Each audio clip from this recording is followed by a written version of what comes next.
Hello and welcome. Here's a quick piece of psychology trivia. Even if they were not paying attention, most people can repeat the last 3 or 4 seconds of what they just heard. This happens because of something called echoic memory, a brief sensory echo of sound that the brain holds for a few seconds before deciding if it's worth processing. But here's the interesting part. Just because the brain briefly hears information does not mean the brain actually understands it. So, this raises an important question. If information can pass through our minds without real understanding, what actually turns information into knowledge? That's what we're going to explore. Have you ever wondered why some memories stick with us while other information disappears almost immediately? The answer has to do with how our brains process information. This transformation happens through generative learning, how the brain actively works with new information to build understanding.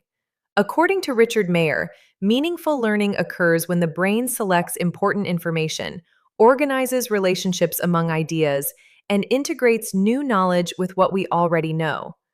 Through these processes, scattered information becomes structured understanding. In today's world, we encounter more information than our brains can possibly process. News headlines, emails, instructions, messages, and decisions constantly compete for our attention. Some researchers even estimate that the amount of information people encounter in a single day today may equal what someone a century ago encountered in an entire year. So the challenge today is not accessing information. Information is everywhere. The real challenge is learning how to filter out the noise. That helps explain why the first step in generative learning is selecting. Selecting means deciding what deserves your attention. Think about researching a big purchase, like a laptop or a car. There might be dozens of features listed, but you naturally focus on the few that matter most to you. Your brain filters the rest. Students experience the same thing in the classroom. When a teacher explains a new concept, there may be many details, examples, and explanations. But learning begins when the brain identifies the key ideas worth focusing on.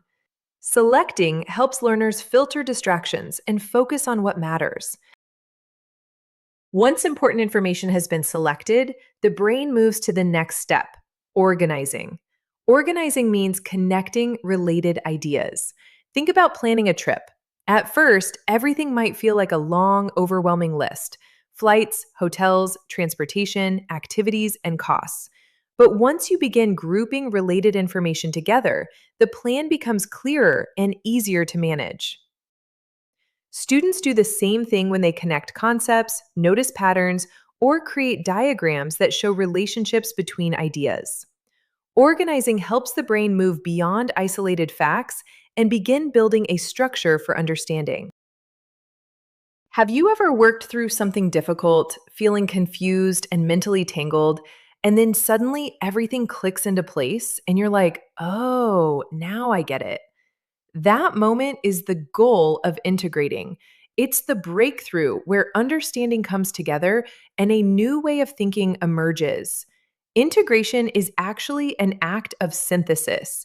It's the point where you take those separate pieces of information you've organized and fuse them with what you already know. You aren't just adding a new fact to a list. You are blending new ideas with your past experiences to create something entirely original, a new schema, or a new way of seeing the world. Adults experience this when learning a complicated system.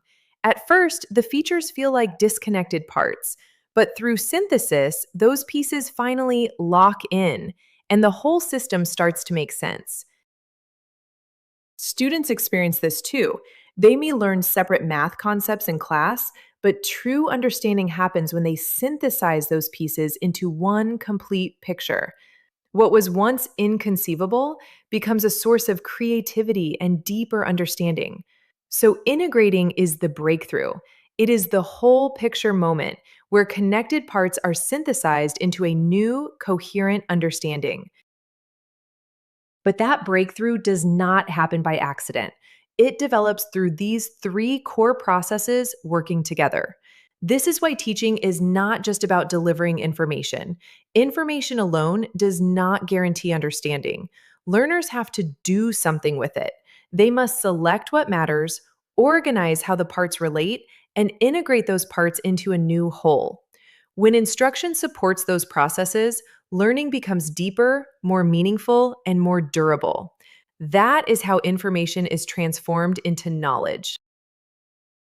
This matters because it is not just how students learn in school, it is how people grow through challenges.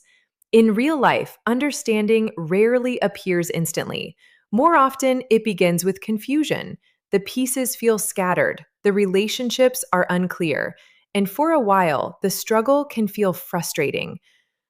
But that struggle is not failure. It is often the very place where growth is happening. When learners stay with the process, sorting through the parts, working through the relationships, and pushing toward the whole, they are doing more than learning content. They are developing resilience, mental discipline, and a deeper way of thinking. That is why generative learning matters. It does not just help people remember, it helps people become capable of understanding, adapting, and creating in ways they could not before. Knowledge isn't power, it's potential. It only becomes power when you use it. So when you come across life's many challenges, do not just ask, "What is this?" Ask, "What can I do with it?" Then ask, "How can I apply this in other parts of my life?" When you encounter something new, select the most important parts. Organize those parts by looking for patterns and relationships. Then integrate them into a larger understanding you can apply. The goal is to push through the struggle, where greater understanding is forged and wielded to generate new possibilities. This is generative learning.